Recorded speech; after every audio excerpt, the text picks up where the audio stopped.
Oi, eu sou Serena Bock e este é o 11º vídeo falando em Asperger. Hoje eu vou falar sobre as diferenças entre um Asperger e outro Asperger, tá bom? E tu já te deparou com uma situação no ambiente familiar entre muitas pessoas, por exemplo, onde estas esporadicamente trocam informações numa pracinha, consultório médico, escolinha, playground, enfim, onde adultos geralmente observam seus filhos, sobrinhos, irmãos mais novos brincarem e geralmente os adultos comentam entre si, né, sobre as crianças, brincadeiras, enfim, e às vezes surgem situações onde tem que se chamar a atenção da criança, divertir algo e tal, e surgem assuntos, né, comentários onde se comenta sobre o comportamento infantil e isso é bem comum. Acho que várias pessoas já passaram por isso. Tipo, nossa, ele é tão agitado, será que não pode ser hiperativo? Daí a pessoa responde, não, ele tem autismo leve. Daí o assunto decorre em torno de questionamentos. O interlocutor rebate que tem, nossa, mas eu tenho uma afilhada com autismo leve e essa foi diagnosticada, mas porque era muito quietinha e silenciosa, não falava até os 3 anos. Esse tipo de conversa, né? E até leva a investigação, né, familiar.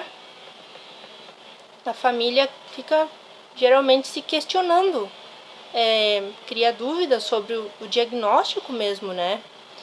Autista, e é comum ficar muito preocupado ou preocupado e se deparar com essa ao se deparar com essa comparação, porque o adulto fica pensando se está fazendo o tratamento correto para a sua criança e de repente se está dando medicação correta, ou pergunta por que, né, a minha criança, o meu autista quase não fala, ou vice-versa, quanto da vizinha é tagarela sociável, né?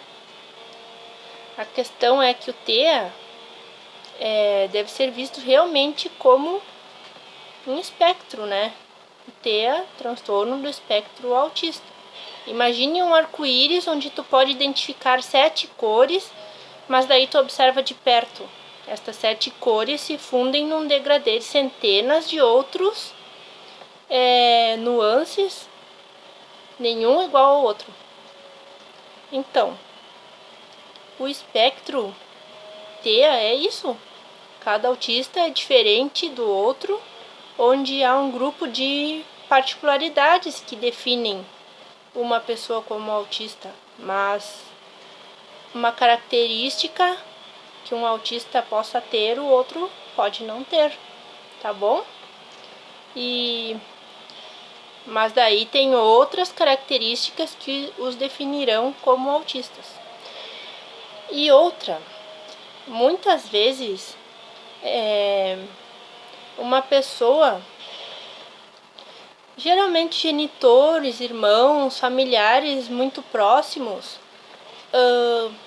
podem ter o FAA, ou seja, fenótipo ampliado do autismo, que é quando uma pessoa compartilha de traços comuns ao autismo, porém não em número suficiente para ser considerado ou diagnosticado autista, tá bom? Bom, vamos ao assunto sobre as diferenças entre os Aspergers. Existem mais ou menos 4 subcategorias de autistas Aspergers, tá bom? O tipo lógico, esse é o primeiro que eu vou comentar aqui. Ele geralmente é muito cauteloso, não gosta de surpresas, gosta de saber com antecedência as coisas, como mudanças de qualquer ordem, ou o que ele pode esperar, o que vai acontecer. Eles precisam de ordem, né? E sequências lógicas. Eles se sentem seguros dessa forma, tá bom?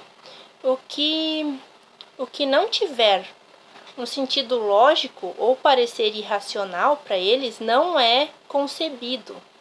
Ordens desse tipo também não são aceitas por eles, tá bom? Tudo deve ter uma devida explicação para esse tipo de criança, ou de qualquer idade, tá bom? Bom, vamos agora ao tipo emocional. Este autista emocional é o mais dominado pelos sentimentos do que pela racionalidade. Não são tão analíticos e regrados.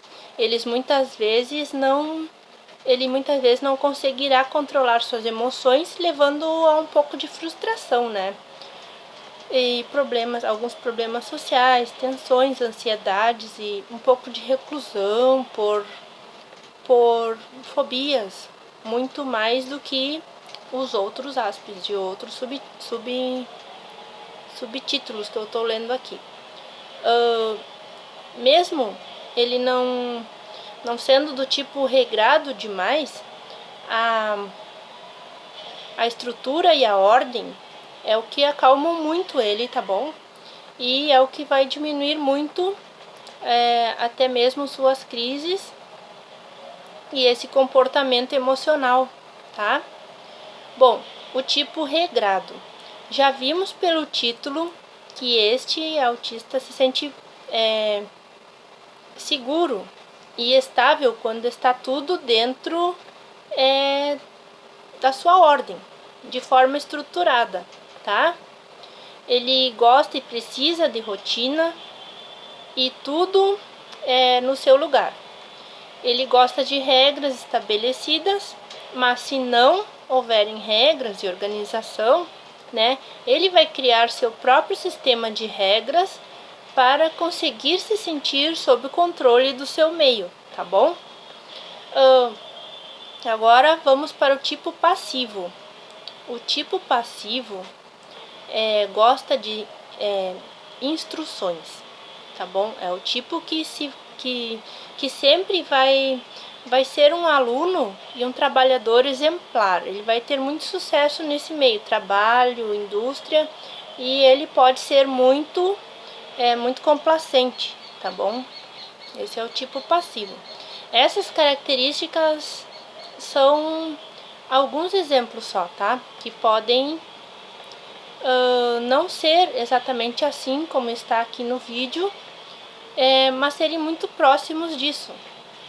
As outras diferenças entre ASPs que estão sendo bastante divulgadas no momento é sobre o chamado Asperger típico e o Asperger atípico. O autismo usa muito o termo mundo azul, criança azul ou anjo azul para chamar o autista, né? E a gente vê muito isso geralmente em grupo de pais e familiares, enfim, que cria essa expressão própria de chamarem sua criança. Ah, eu tenho um anjo azul, eu sou uma mãe azul, o que quer dizer que a pessoa tem um filho autista. A cor azul, na verdade, é porque para cada 4 meninos autistas, só há uma menina autista, tá? Das quais são mais difíceis de diagnosticar. E por ser um tipo de autismo mais encoberto de outras características referentes a qualidades, né, de nascimento feminino, né, qualidades intrínsecas à mulher, né, como a capacidade de imitar e ler o gestual das outras meninas, por exemplo, ter uma fala desenvolvida mais cedo. Por exemplo, as meninas falam mais cedo, amadurecem um pouco mais cedo que os meninos, e elas sofrem um pouco mais com essa situação, sendo mais propensas a outros distúrbios como a depressão, ansiedade, etc. Por não saberem como ou quando iniciar um tratamento também. Tem umas que nunca são diagnosticadas, tá bom? Então, por isso que eu separei aqui um tópico onde se diferencia o autismo feminino do masculino. Se diz que os garotos têm mais dificuldades em empatia, enquanto as meninas têm a chamada hiperempatia, tá? Essa é uma das diferenças. Quanto a leituras, por exemplo, eles buscam mais sobre assuntos técnicos. Por isso, aquela ideia de que todo autista tem que ser um gênio matemático, ou são inicialmente diagnosticados exatamente por esse motivo, né? Serem extremamente técnicos. Quanto elas, as meninas, preferem uma literatura de ficção, poesias, enfim, esse tipo de característica. O autista masculino prefere ciências exatas, né? Enquanto as meninas preferem artes e línguas, né? Dentro dos interesses especiais de sua idade, eles têm preferência por coisas não usuais aos garotos autistas de sua idade. Enquanto elas, aos garotos não autistas de sua idade. Enquanto elas têm interesses a coisas usuais às pessoas não autistas de sua idade, tá bom? E nas crises, os meninos tendem a manifestar seu nervosismo ou ansiedade de forma um pouco mais agressiva. Não sempre, mas predominantemente assim. Sendo que elas têm crises que se manifestam em forma de choro, tá? Isso não quer dizer que o menino não possa chorar, né, em uma crise, ou uma menina também não possa ser agressiva, tá bom? Quanto aos apegos, os garotos gostam de objetos, tá bom? Se apegam e colecionam e guardam objetos, né, do seu interesse. E as meninas gostam e têm um maior apego por animais. Sobre personalidades e aparência. O garoto tende a ser mais simples, básico, ter uma aparência básica, bem usual, o mais simples possível. Enquanto a garota autista, as garotas autistas terão uma personalidade e aparência mais excêntrica, as chamadas diferentonas, ok? Bom, por enquanto é isso. Eu espero ter sido clara nas diferenças entre os Asperger e ter contribuído um pouco mais com essas informações, tá bom? E hoje o assunto foi um pouco extenso até, mas seguramente valeu a pena, viu? Aos que acompanham, deixo um beijão e um muito obrigada para todos. Até a próxima e fiquem com Deus.